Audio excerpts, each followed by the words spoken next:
Et si je vous disais que Luffy a mangé un deuxième fruit du démon et ça s'est passé juste devant nos yeux? Et ouais les gars, Barbe Noire n'est pas le seul à avoir deux fruits et Luffy va très bientôt s'en rendre compte.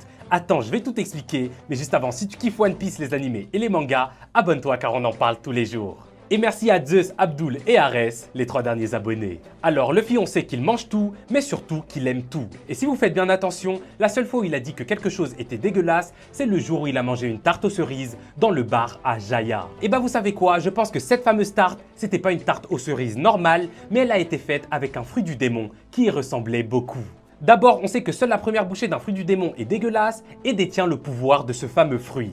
Tout le reste du fruit, c'est un fruit normal les gars, donc ça expliquerait pourquoi Luffy trouve ça infect, alors que Barbe Noire qui goûte la tarte juste après lui, trouve ça super bon.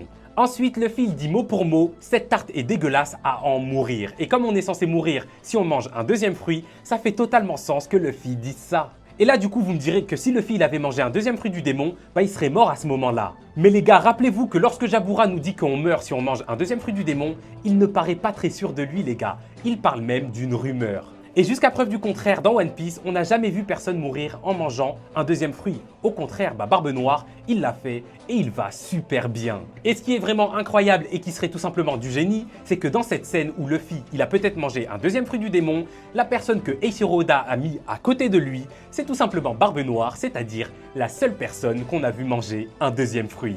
Franchement, je trouve que ce serait tout simplement incroyable qu'on apprenne que pour combattre Barbe Noire et ses deux fruits du démon, Luffy à la toute fin y découvre son deuxième pouvoir caché. Et là, la question à 1 million que je vous pose, c'est que si c'est le cas, selon vous, quel serait le fameux pouvoir caché de Luffy? Répondez à cette question en commentaire, je sais pas ce que vous en pensez les gars, comme d'hab, moi je vous lis et je vous réponds, mais jusqu'alors, je suis out.